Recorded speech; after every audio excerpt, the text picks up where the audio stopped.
do lugar santo para o lugar santíssimo. Quer dizer que nesse dia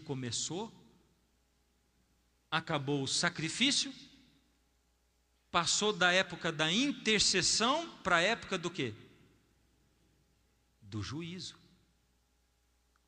O que aconteceu aqui na terra em 1844? Presta atenção, isso é história. Em 1831, começou uma agitação. E as pessoas começaram a estudar as profecias de Daniel. Estudos das profecias de Daniel. E as pessoas começando a estudar as profecias leram: e até 2300 tardes e manhãs, e o santuário será purificado. Estudando, e começaram a fazer cálculo, e eles foram chegando no cálculo, e finalmente eles chegaram no cálculo de 1844. Primeiro erraram a data 1843, depois chegaram 1844, conseguiram entender. Agora você imagina, você vivendo em 1831, e você lê na profecia, faz os cálculos, e a profecia diz assim: em 1844 o santuário será purificado. O que eles entenderam? Eles entenderam assim: o santuário é a terra, e a purificação do santuário é a vinda de Jesus. Ele queima tudo que tem de pecado na terra, purifica a terra, e Ele estabelece o seu reino. O que eles fizeram? Tradições humanas, falsas expectativas de novo. A história se repete ou não se repete? Se repete. A profecia dizia uma coisa, mas eles entenderam outras coisas. A profecia dizia que o santuário seria purificado, mas no desejo de que Jesus voltasse, eles entenderam que Jesus ia voltar. Ou seja, em 1831, eles começaram a pregar. E eles começaram a pregar o quê? Eles começaram a pregar que Jesus ia voltar em 1844.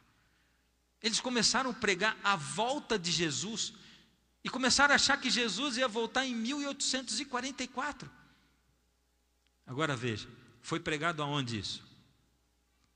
Foi pregado no mundo inteiro. No mundo inteiro. Por exemplo, lá no Chile, Manuel Lacunza, ele era um padre jesuíta. Ele estudou as profecias de Daniel e começou a pregar a volta de Jesus para ali, para 1844. Na Inglaterra, dois homens, o Edward Irving e esse Henry Drummond, eles começaram a pregar também a volta de Jesus para 1844. Aconteceu também que lá nos Estados Unidos, um camarada chamado Guilherme Miller, que era um batista, estudou as profecias e também começou a pregar a volta de Jesus para 1844. Na Escócia, um tal de Alexander Kate também começou a pregar a volta de Jesus, estudou a profecia. Ou seja, eles estavam estudando. Na Ásia, havia um camarada chamado José Wolff, na Ásia, que começou a estudar a profecia e começou a pregar também. Ou seja, em todos os lugares do mundo. Na Escandinávia, tinha pregadores mirins, crianças pregando a volta de Jesus, ensinando profecias difíceis como essa que eu estou explicando para vocês. Crianças ensinando a volta de Jesus para 1844, e começou a haver uma agitação no mundo, por todo lado. Expectativas, pessoas achando que Jesus ia voltar em 1844. E eu pergunto para você, a profecia estava certa ou estava errada? Certa. O tempo estava certo ou estava errado? Estava certo. E a interpretação da profecia?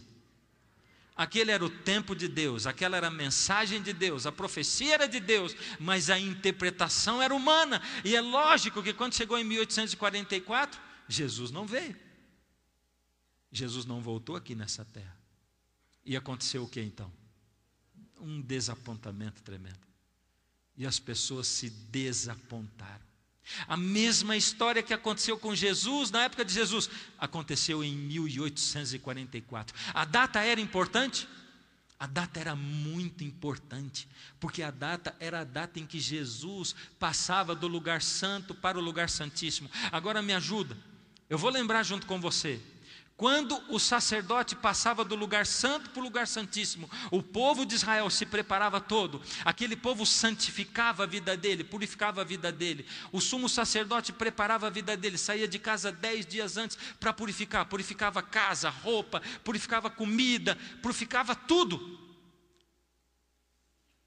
E quando Jesus passou do lugar santo para o Santíssimo, começou o grande dia de expiação. De 1844 para cá, nós estamos vivendo o grande dia do juízo na terra. Dá para você entender? Ou seja, nesse momento, os nomes de todo o povo estão sendo passados lá no santuário do céu, passando em revista. O povo de Israel podia entrar dentro do lugar santíssimo? Não? Tinha um jeitinho de entrar? Não. Tinha um jeitinho. E eu falei para vocês várias vezes que tinha um jeitinho. Como é que era? Estou ouvindo, estou gostando. Quando o sumo sacerdote vinha para o lugar santo, ele acendia o incenso. E o incenso subia por cima do véu e passava para o lugar santíssimo também. A fumaça do incenso. E o incenso representava o que mesmo? A oração do pecador que estava lá do lado de fora, orando, pedindo para Deus o perdão do pecado. Ou seja, o pecador não podia entrar, mas podia. Ele entrava através das suas orações. Jesus está chamando a você e a mim para entrarmos no lugar santíssimo do santuário celestial, onde Jesus está como nosso sumo sacerdote, através da nossa oração. É isso que Ele está pedindo para você e para mim. Ele está pedindo que você purifique a sua vida. Ele está dizendo, hoje é época de purificação.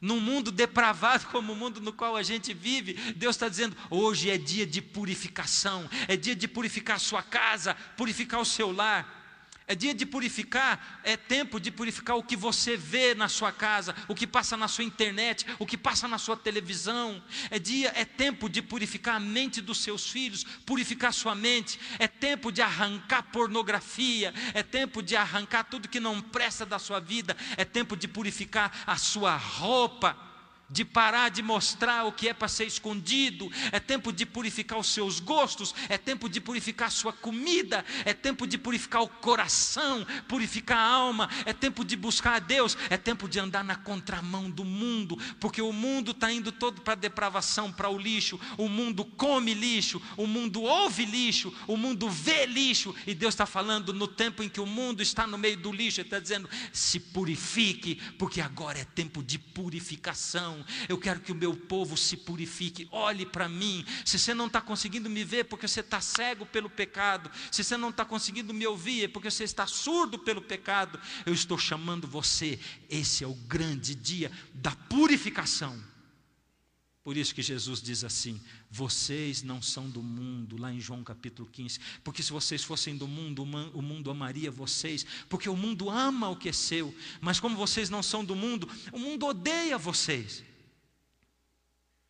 O mundo odeia porque Ele está chamando você para se purificar.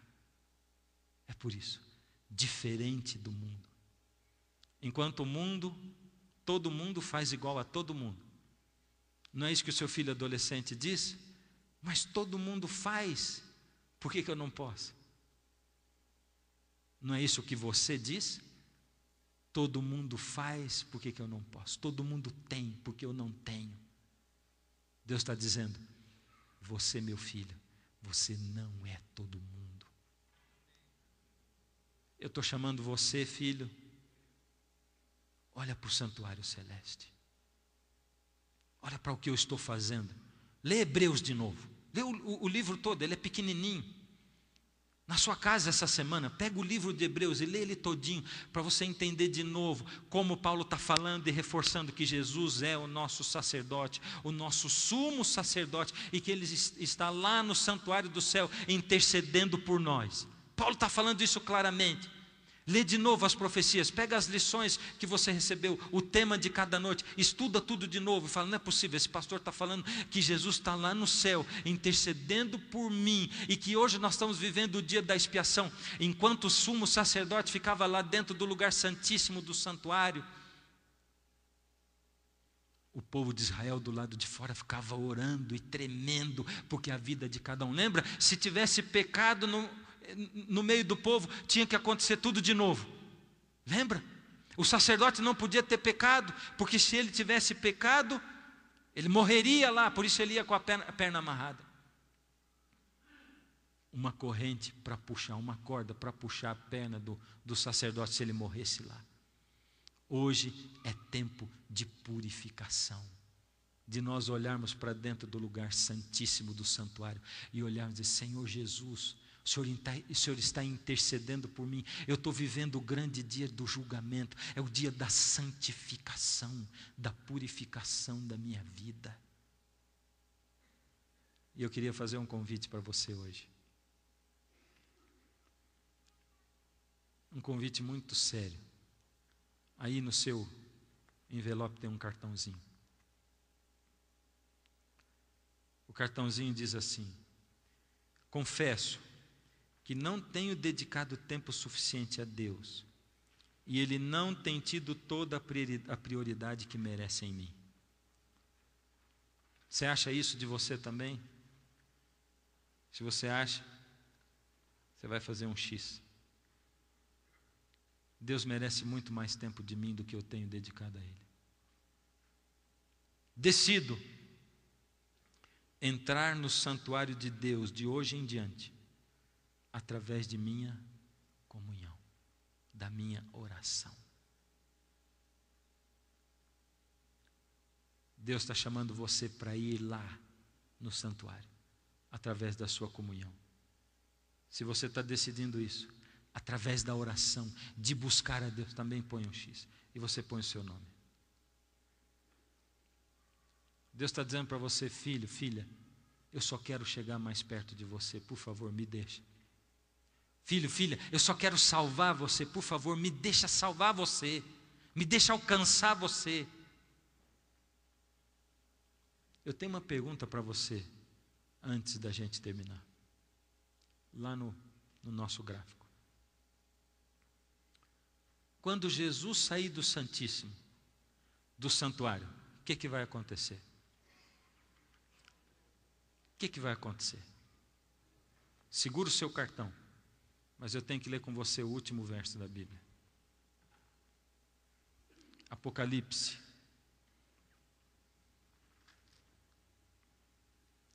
Capítulo 14.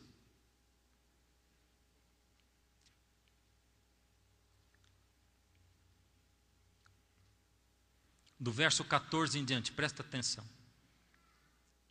Isso aqui não está na sua folha, se você quiser anotar.